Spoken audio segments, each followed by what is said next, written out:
மாண்புமிகு பேரவைத் தலைவர் அவர்களே, அந்நியார் அவர்கள் ஒரு நல்ல கருத்தை இங்கே சொல்லியிருக்கிறார்கள். அந்த கருத்து ஏற்புடையது அல்ல என்பதை நான் தெரிவித்துக் கொள்ள கடமைப்பட்டிருக்கிறேன். என்ற கோபம் வந்தால் தண்ணி பள்ளி கொண்டிருக்க வாய்ப்பு இருக்கிறது.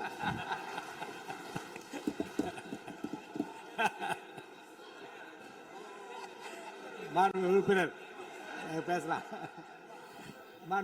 இப்போ தண்ணி பாட்டில் தான் வீசணும் கிடையாது, டம்ளர்ல கூட வீசி அடிக்கலாம். உறுப்பினர் ஒரு நிமிஷம். தலைவர் அவர்களே, நம்முடைய மாண்புமிகு முன்னாள் முதலமைச்சர் அண்ணன் ஓபிஎஸ் அவர்கள் ஒரு நிலையை குறிப்பிட்டு அதை எரிவதற்கான தண்ணி பாட்டில் எரிவதற்கான வாய்ப்பு இருக்குது என்று சொன்னார்கள். ஒருவேளை அவருடைய தனிப்பட்ட அனுபவத்தின் காரணமாக அதை அவர்கள் இங்கே குறிப்பிடுறாரா என்பதை நான் அறிய விரும்புகிறேன். முதலமைச்சர் அவர்களே, எதிர்கட்சி தலைவர் அவர்களே, அமைச்சர் பெருமக்களே, சட்டமன்றத்திலே இருக்கும் அனைத்து சட்டமன்ற உறுப்பினர்களுக்கும் முதல் கண் எனது வணக்கங்களை தெரிவித்துக் கொள்கிறேன். 52 ஆண்டுகள் முடிந்து 53வது ஆண்டில் அடியெடுத்து வைக்கும் நமது முதல்வர் அவர்களுக்கு உங்கள் அண்ணன் கேப்டன் விஜயகாந்த் அவர்கள் சார்பாகவும் தேசிய முற்போக்கு திராவிட கழகத்தின் சார்பாகவும் எங்களுடைய மனப்பூர்வமான பிறந்த நாள் வாழ்த்துக்களை இந்த அவையிலே தெரிவித்துக் கொள்கிறேன். இன்றைக்கு நாம சட்டசபையில பேசுகின்ற உரை ஒன்று மேகதாது அணை பற்றியும் ஆளுநருடைய உரையை பற்றியுமான டிஸ்கஷன். சற்றேறக்குரிய 1.5 மணி நேரமா ஒரே டாபிக் தான் இங்க போயிட்டு இருக்கு. அந்த வாய்ப்பு அனைத்து சட்டமன்ற உறுப்பினர்களுக்கும் சமமாக வழங்கப்பட வேண்டும் என்ற வேண்டுகோளை பேரவைத் தலைவருக்கு நான் வைக்கிறேன். நிறைய பேருக்கு வாய்ப்பு கிடைக்குது, நிறைய பேருக்கு வாய்ப்பே கிடைக்காமையே போயிடுது. இது சட்டமன்றம், எல்லாருக்கும் ஈக்குவாலிட்டி, எல்லாருக்குமே வாய்ப்பு தரணும் பேசுறதுக்கு. அது நீங்க அவைத்தலைவர் அவர்கள் நீங்க அதை பார்த்துக்கோங்க. அதுக்கு அடுத்தது அன்று ஆளுநர் உரை, அது தமிழ்தாய் வாழ்த்தோடு ஆரம்பிக்கப்பட்டதை தேசிய முற்போக்கு திராவிட கழகம் மனப்பூர்வமாக அதை வரவேற்கிறோம். அதே போல ஆளுநர் உரை அன்றைக்கு ஆளும் கட்சியின் உரையாக இருந்தது என்பதை யாரும் மறுக்க முடியாது. ஒரு ஸ்போக்ஸ் பர்சன் மாதிரி ஆளுங்கட்சியை பற்றி மட்டுமே அவருடைய உரை இருந்தது. நமது தமிழ் மொழி தாய்மொழி, நம்மளுடைய அன்னை தமிழ் அன்னை. அந்த தமிழ் மொழியை நாம் சொல்றது செந்தமிழ் அப்படின்னு சொல்லுவோம். அதை நாம் கேட்கும்போது அது நம் காதுல தேன் வந்து பாய்ந்ததாக தான் நம்ம எல்லாரும் சொல்வோம். ஆனால் அன்றைக்கு ஆளுநர் உரையில் 37 நிமிடங்கள் அவர் பேசியதாக ஒரு குறிப்பு இருக்கு. ஆனா 37 தவறுகள், தமிழை பற்றி உச்சரித்தவை அத்தனையுமே மிக மிக ஒரு வேதனையான ஒரு விஷயமாக இங்க நான் பார்க்கிறேன். நம்மளுடைய தலைவர்கள், அறிஞர் அண்ணாவாகட்டும், கலைஞராகட்டும், ஐயா காமராஜர் ஆகட்டும், அனைத்து பெருந்தலைவர்கள், அதே போல வேலு நாச்சியார், இது போன்ற அவர் ஒவ்வொரு பேரை சொல்லும் பொழுதும் முற்றிலுமாக அவருடைய உரையில அத்தனை பிழைகள் அன்றைக்கு இருந்தது. உறுப்பினர் உட்காருங்க. உட்காருமா? உட்காருங்க, நான் பேசுறேன். உட்காரு. இல்ல உட்காருங்க ப்ளீஸ். மாண்புமிகு உறுப்பினர் ஆளுநர் உரை மீது சொல்லுகிற போது தமிழ் உச்சரிப்பு பற்றி அவர் குறிப்பிட்டார்கள். வேறு மாநிலத்தை சேர்ந்த ஒரு ஆளுநர் அரசின் சார்பில் இங்கே தன்னுடைய உரையை அவைக்கு படிக்க வந்தபோது புதிதாக தமிழகத்தில் வந்திருக்கிற வேறு மாநிலத்தை சேர்ந்த நம்முடைய ஆளுநர் முதலில் எல்லா தலைவருடைய பெயரையும் உச்சரிக்க முயன்றதையே நாம் முதல்ல பாராட்ட கற்றுக்கொள்ள வேண்டும்.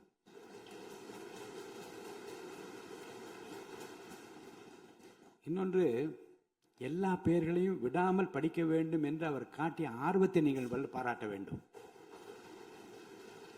இன்னொன்று நான் உங்களுக்கு சொல்லுகிறேன், தமிழை கற்றுக்கொள்ள வேண்டும் என்பதில் நம்முடைய மாண்புமிகு ஆளுநர் அவர்கள் ரொம்ப அக்கறையாக இருக்கின்றார் என்பதை நான் அவரை நேரிலே சென்று ஆளுநர் உரைக்கு உரையாற்ற நீங்கள் வர வேண்டும் என்று அழைப்பு விடுக்க சென்றபோது தமிழ்நாட்டில் இருக்கக்கூடிய வரலாற்று சிலவற்றை நான் படித்துக் கொண்டிருக்கிறேன் ஆங்கிலத்தில். அதில் சுதந்திர போராட்டத்தில் இவ்வளவு பெரிய வீரர்கள், இவ்வளவு பெரிய தியாகிகள் தமிழ்நாட்டில் இருக்கின்றார் என்பதை பார்த்து நான் ரொம்ப வியப்படைகிறேன் என்று சொன்னார்.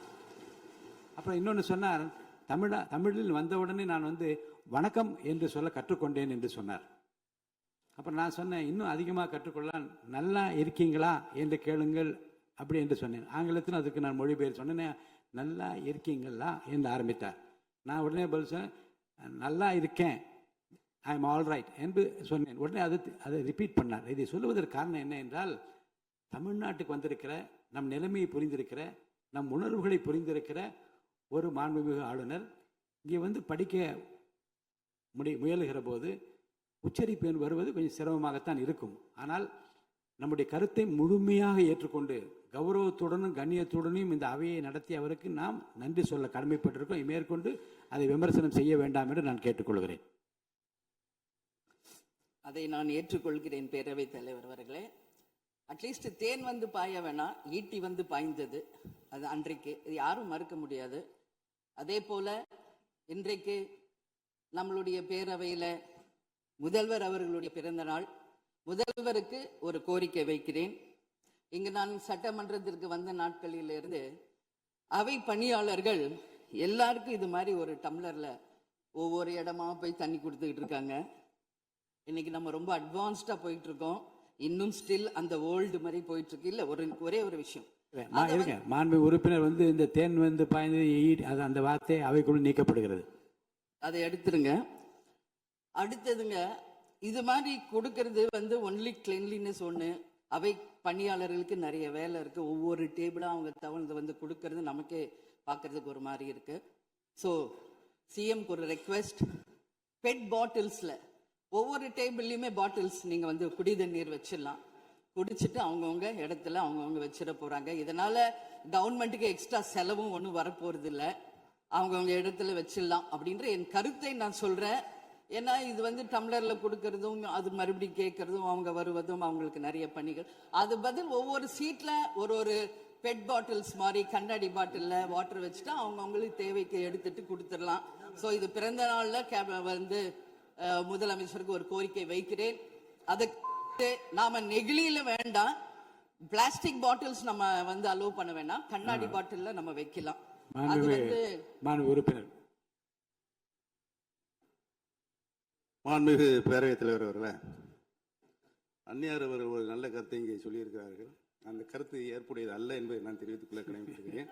என்ற கோபம் வந்தால் தண்ணி பள்ளி கொண்டிருக்க வாய்ப்பு இருக்கிறது.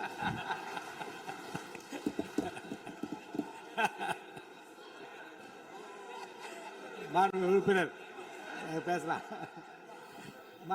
இப்போ தண்ணி பாட்டில் தான் வீசணும்னு கிடையாது, டம்ளர்ல கூட வீசி அடிக்கலாம். உறுப்பினர் ஒரு நிமிஷம்.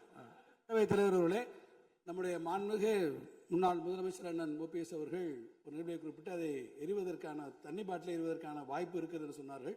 ஒருவேளை அவருடைய தனிப்பட்ட அனுபவத்தின் காரணமாக அதை அவர் இங்கே குறிப்பிடுறாரா என்பதை நான் அறிய விரும்புகிறேன். மாண்புமிகு உறுப்பினர், ஏன்னா காலையில இருந்து ரொம்ப காரசாரமாவே போயிட்டு இருந்துச்சு. அதனால ஒரு ஹாப்பியா நம்மளுடைய முதல்வர் பிறந்த நாள்ல எல்லாரும் சந்தோஷமா இன்னைக்கு நம்ம அவையை செய்வோம். சோ பாட்டில் தான் வீசணும்ன்றது இல்ல, வன்முறைக்கு வேண்டும் என்றால் இங்க எவ்வளவோ இருக்கு, எது வேணாலும் வீசலாம். பட் நம்ம எண்ணம் அது கிடையாது. நிச்சயமாக தண்ணீர் என்றாலே பிரச்சனை தான் போல இருக்கு. அது காவேரி தண்ணீரா இருந்தாலும் டாஸ்மாக் தண்ணீரா இருந்தாலும் அது ஒரு பிரச்சனையா தான் இன்னைக்கு மக்கள்கிட்ட இருக்கு. உறுதியாக காவேரியிலும் சரி மேகதாதுலும் தமிழ்நாடு சட்டமன்ற உறுப்பினர் மட்டும் இல்ல, யாரும் அதற்காக விட்டு கொடுக்க போவதில்லை என்பது உறுதி. இன்னைக்கு நம்ம முதல்வர் அவரும் புதிதாக முதல்வராக இருக்கிறார். கர்நாடகா முதல்வரும் முதல் முறை முதல்வராக வந்திருக்கிறார்.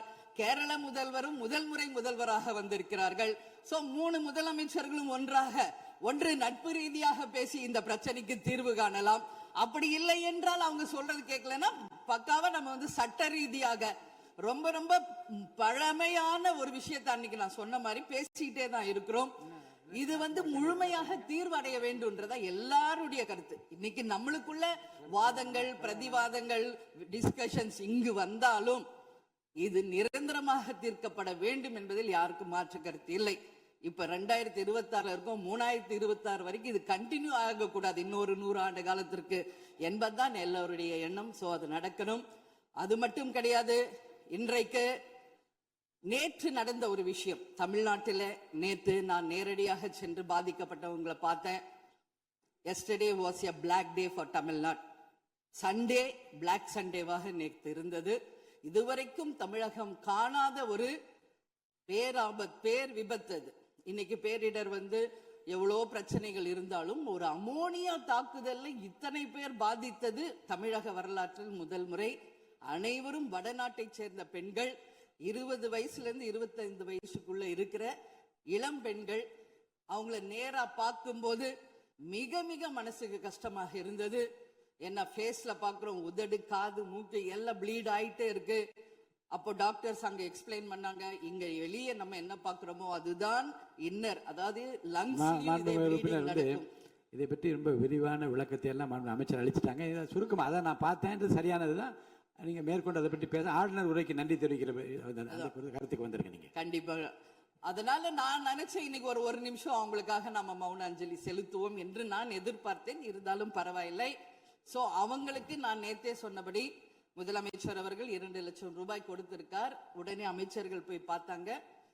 அதெல்லாம் பாராட்டுக்குரிய விஷயம். ஆனாலும் ஏழ்மை குடும்பத்துல இருந்து வந்திருக்காங்க. சோ கன்சிடர் பண்ணணும்னு சொல்லி நான் கேட்டுக்கிறேன்.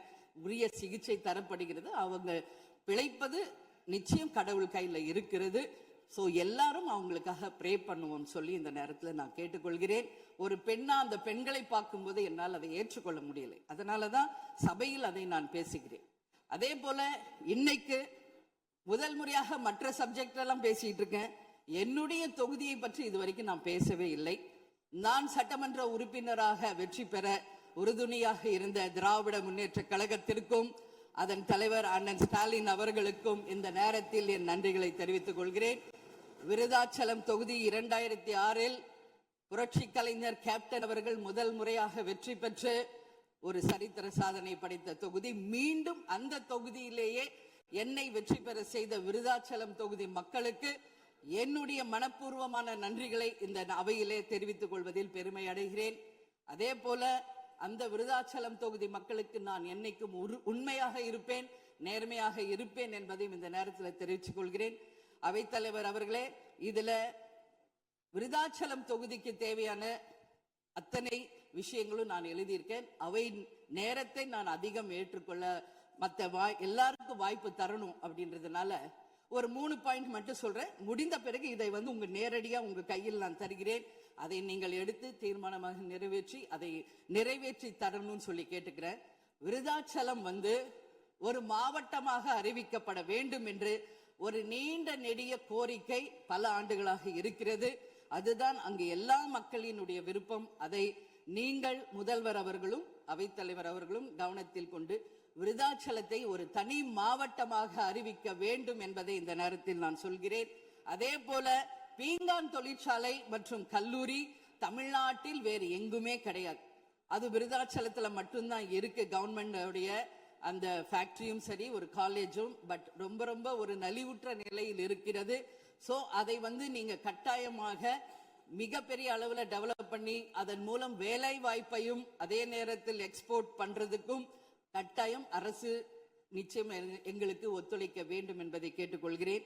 விவசாயம் நிறைந்த பகுதி, அங்கு குடிதண்ணீர்ல மாசு இருக்கிறதுனால நிறைய மக்களுக்கு கிட்னி பாதிக்கின்ற ஒரு நிலைமை இருக்கு. சோ அங்க கூட்டு குடிநீர் திட்டத்தை கொண்டு வர வேண்டும். மரவள்ளி கிழங்கு, மக்காச்சோளம், நெல், கரும்பு இவைதான் அங்கு அதிகமாக விளைகிறது. சோ விவசாயிகளுக்கு முழு கடன் தள்ளுபடி செய்து விவசாயிகளுக்கு எல்லா விதத்திலும் இந்த அரசு உறுதுணையாக இருக்கணும் சொல்லி நான் கேட்டுக்கிறேன். அதே போல டெல்டா பிரச்சனை மட்டும் கிடையாது, இது தமிழ்நாடு பிரச்சனை. நம்மளுடைய நீர் ஆதாரம் எல்லாருக்கும் கிடைக்க வேண்டும் என்றும் கூறி இது அவை முடிந்தவுடன் இதை உங்களிடம் சமர்ப்பிப்பேன். இதை நீங்கள் ஏற்று இதை கட்டாயம் நிறைவேற்றி தர வேண்டும் தொகுதிக்காக என்று கேட்டுக்கொண்டு, எல்லாருக்குமே இந்த நேரத்தில் இந்த அவையில் பேச வாய்ப்பு கொடுத்த அவைத்தலைவர் அவர்களுக்கும் இன்று பிறந்தநாள் காணும் முதல்வர் அவர்களுக்கும் என் நன்றிகளை தெரிவித்துக் கொண்டு அமர்கிறேன். நன்றி, வணக்கம்.